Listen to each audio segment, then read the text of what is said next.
On the surface, the 4077th was a family, a band of brothers and sisters forged in the frozen mud of the Korean peninsula. But as the cameras stopped rolling and the laughter of the laugh track faded, a different kind of war was being waged behind the scenes. It wasn't just about long hours or creative differences.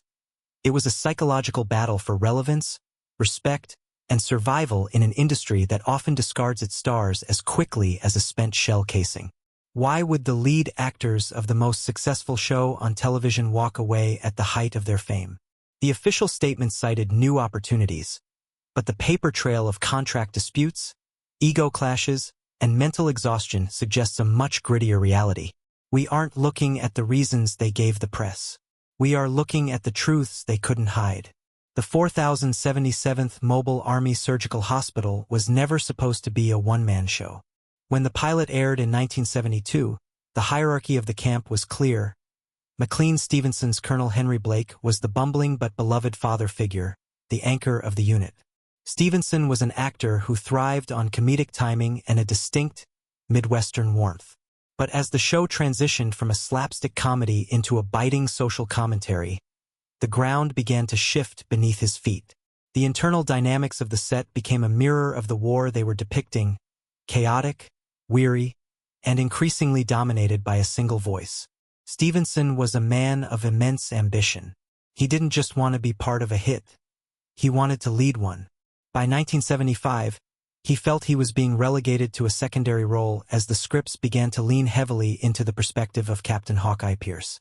The technical facts of his departure are often buried under the emotional weight of the character's on-screen death, but the reality was far more pragmatic and cynical. Stevenson was receiving lucrative offers from rival networks, and he was convinced that his personal brand had outgrown the ensemble. He wasn't looking for a graceful exit. He was looking for a throne. The tension in the writer's room was palpable. Stevenson's requests for more character development were often met with a shift toward darker, more dramatic themes that favored Alan Alda's range. Stevenson felt the architect of the camp's morale was being dismantled. When he finally announced his departure, it wasn't just a career move. It was a gamble on his own immortality. He broke his contract, a move that sent shockwaves through Hollywood and left his castmates in a state of stunned disbelief. Stevenson walked away to find his own spotlight, but did he realize that by leaving the 4077th, he was effectively signing a death warrant for his career? And more importantly, was his sudden departure a choice, or a desperate escape from a set that had become a psychological pressure cooker? If McLean Stevenson was the soul of the camp, Wayne Rogers was its backbone. As Trapper John McIntyre, Rogers was intended to be the co-lead, the equal partner to Hawkeye's chaos. In the early seasons, the chemistry was undeniable. Two doctors operating in a sea of blood, using wit as their only scalpels. However, as the show's popularity exploded, the balance of power shifted. Rogers, a man with a sharp mind for business and a low tolerance for being undervalued, began to notice a pattern in the scripts. Hawkeye was getting the punchlines, the hero moments, and the emotional arcs. Trapper was becoming a sounding board. The grit of the situation lay in the contract.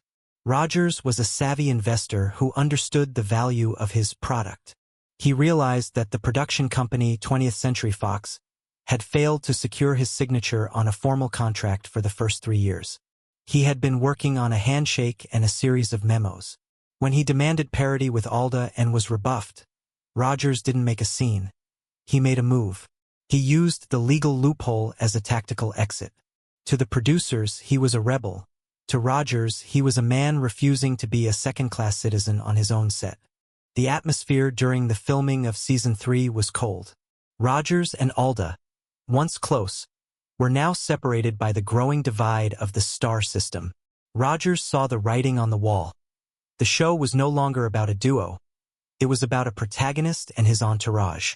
He refused to sign for Season 4, essentially ghosting the production. He didn't film a goodbye scene. He didn't even tell his co-stars he wasn't coming back. Rogers left without a word, disappearing before the cameras could capture his farewell. But what was the final, unspoken insult that convinced him he would never be Hawkeye's equal? And why did the producers let their most vital co-lead walk away without a fight?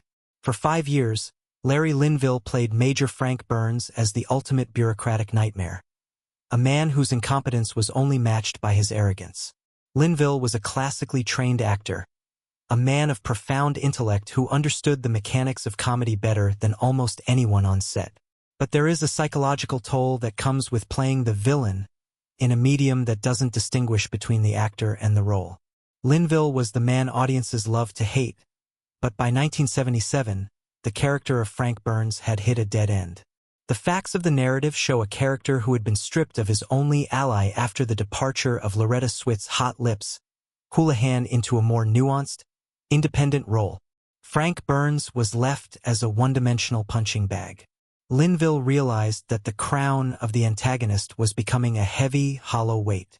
He saw the show moving toward a more realistic, somber tone, a tone where a caricature like Frank Burns no longer fit.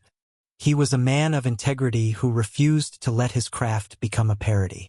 Behind the scenes, Linville was a stark contrast to his character, quiet, professional, and deeply respected. Yet he felt the walls closing in. He feared that if he stayed any longer, he would never be seen as anything else. The cynical truth of the industry is that once you are a Frank Burns, you are rarely allowed to be anything else. Linville chose to leave at the end of his 5-year contract, opting for the uncertainty of the stage and smaller roles over the guaranteed wealth of a dying character. Linville walked away from a massive salary because he felt the character was finished. But was there a deeper resentment toward the way the writers treated the camp's antagonist? And how would the show survive without the man who gave the hero someone to fight? Gary Burghoff was the only bridge between the 1970 film and the television series. As Radar O'Reilly, he was the camp's heartbeat, the innocent eye through which the audience viewed the horrors of war. But by season 7, the innocence was gone. Burghoff was struggling with profound personal challenges, including a deteriorating marriage and the physical exhaustion of a grueling production schedule. The psychological weight of playing a character who was perpetually 18 years old, while his own life was falling apart, became unbearable. Reports from the set during this era paint a picture of a man on the edge. Burghoff was known for his perfectionism, but that trait curdled into irritability as his burnout intensified. He felt trapped by the very character that had made him a star. Radar was a child man, and Burghoff was a man who desperately needed to grow up and deal with his own reality. He began to miss rehearsals and clash with directors. The gritty truth was that the heart of the show was breaking in real time. Burghoff eventually requested to be let out of his contract. The producers, recognizing that the actor was no longer mentally or emotionally present, agreed.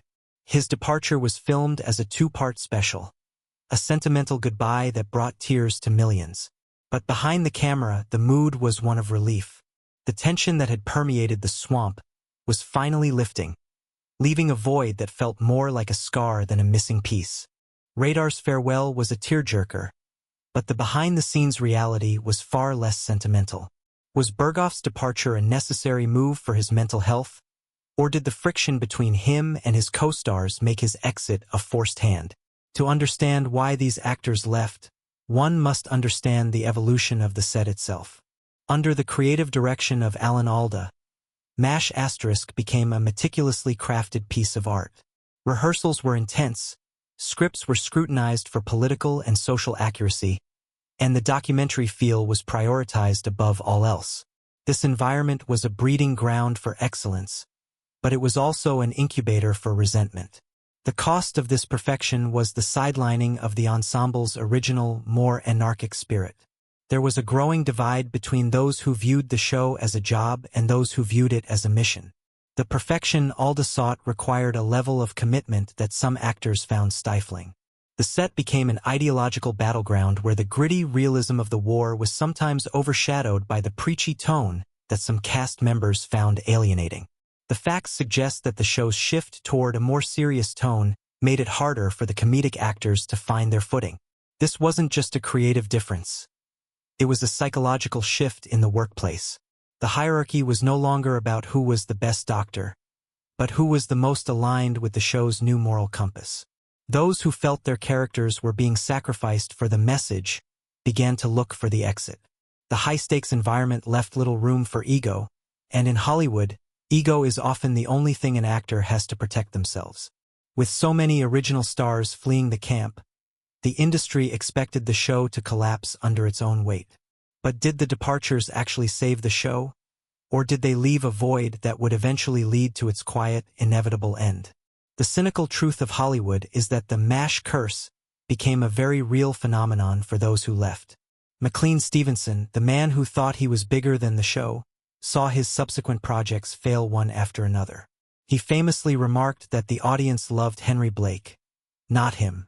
He had mistaken the character's popularity for his own, a psychological trap that has claimed many actors before and since. He spent years in the shadow of the 4077th, a ghost of his own making. Wayne Rogers found a second act in the world of high finance, proving that his business instincts were sharper than his acting ones. Yet, he was rarely asked about his stocks. He was always asked about Trapper John. Larry Linville and Gary Burghoff faced similar struggles, finding that the industry had pigeonholed them so deeply into their MASH asterisk personas that other roles were hard to come by. They had escaped the prison of the set only to find themselves in the prison of public perception. The psychological toll was immense. To walk away from the biggest show on earth and then watch it continue to thrive without you is a unique kind of pain. These actors weren't just haunted by the roles they left. They were haunted by the what-ifs. The facts show that while the show evolved and survived, the actors who initiated the exodus often found themselves drifting in a professional limbo. If these actors knew then what they know now, that their careers would never hit those heights again, would they still have walked away? Or were the conditions on set truly so toxic that no amount of fame was worth the price? The real reason these actors left MASH asterisk wasn't a single contract dispute or a lone ego trip. It was the result of a complex, gritty intersection of personal ambition, mental fatigue, and a shifting creative landscape. It was the story of four men who reached their breaking point in a pressure cooker of fame. They were individuals trying to maintain their identity in a machine that viewed them as interchangeable parts. The psychological depth of their departure reveals a universal truth about the nature of success. It is rarely enough. Whether it was Stevenson's need for the spotlight, Rogers' demand for respect, Linville's quest for artistic integrity, or Burghoff's struggle for sanity, each man was fighting his own private war. The 4077th was a place where people were brought together by a draft and kept together by necessity. When the necessity of the job was outweighed by the cost to their souls, they did the only thing a soldier can do. They went AWOL. As we look back at the grainy footage of the 4077th, we see a family. But now we know the hidden layers. We see the resentment in a smile, the fatigue in a laugh, and the calculation in a departure.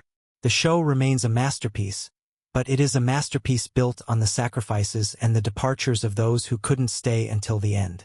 As the dust settles on the helipad of the 4077th, we are left to wonder. In the high-stakes world of 1970s television, who was the real enemy?